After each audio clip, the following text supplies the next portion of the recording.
Yo, what's going on guys? This is Dr. Show here, and today I want to go through 5 things that I think Sledgehammer need to fix in World War II Zombies.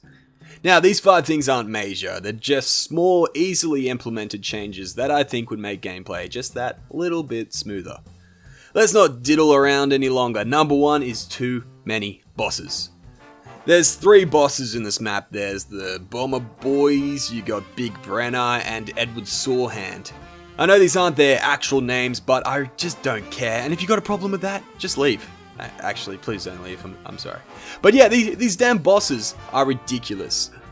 After round 7 or so, you'll get at least one of the Saw guys and the Bomber guys every single round, and every few rounds you'll get a Brenner.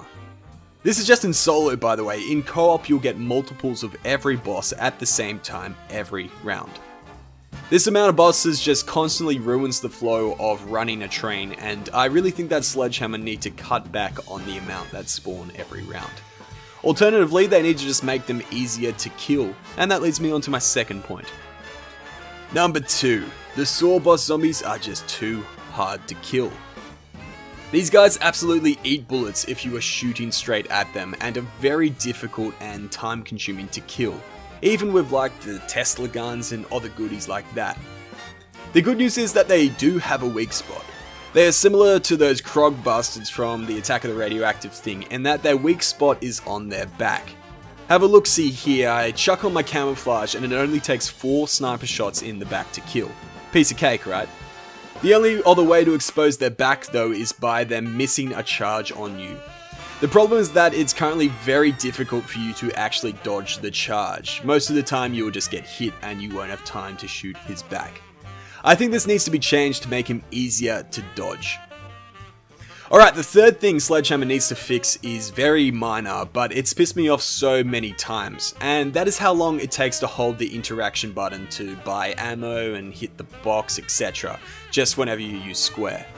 So in other iterations of zombies, all you have to do is press square once to pick up the gun from the box, but on this one you have to hold square for at least a second, and I know this sounds really picky, but it can make it difficult to say buy ammo or pick up your gun from the pack-a-punch with a train of zombies really close behind you.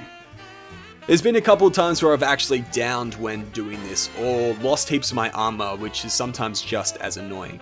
So yeah, if Sledgehammer reverted back to the old way, or even slightly reduced the amount of time it took, it would just be a lot better. But still, it's not the biggest issue in the world. Speaking of biggest issues in the world though, number 4 is the amount of time it takes to get a perk in this bloody game mode. When you buy a perk in the Final Reich, it's called Blitz, isn't it? When you buy a Blitz, you have to put your hand in this machine and it zaps you or something, and then you get the perk. It's a pretty cool little animation and all, but the problem is that it locks you in for approximately 3 seconds. In this 3 seconds where you can't move, I've lost my armor and died countless times. I know what you're saying, just stop being an idiot and buy a perk when there's no zombies behind you. Well, I am an idiot and I refuse to. This animation really gets to me, and it needs to be more like the other games where it still takes around 3 seconds, but you can actually move around during that time. Alright, lastly, big number 5. I have a little bit of a problem with the Geistchild armor system at the moment. I'm calling this problem the Armor Poverty Cycle, TM. So basically, you have this player, let's call him Billy. Billy's not been doing too well, he's been going down all the time, and every single time he goes down, he buys some more armor. When he buys this armor, he drives up the price. This increased price means he can't afford good weapons or perks, which means he downs even more, which further drives up the price until armor costs 10,000 jolts every time. I've seen this happen a few times already, and it's just not fun. I think Sledgehammer really needs to reevaluate how this system works. I like how the price increases, but it gets a bit rough eventually. The only real way they can fix this is for the price cap to be lower than 10,000, or for the price to increase slower. Well, those are 5 things that I think need to be changed in World War II Zombies. I've been loving the map so far, and I think if Sledgehammer made these few little changes, it would be even better. Anyway, let me know if you guys agree with me, or I'm just being a little whiner. If you enjoyed watching though, be sure to leave a like, sub, you know the drill.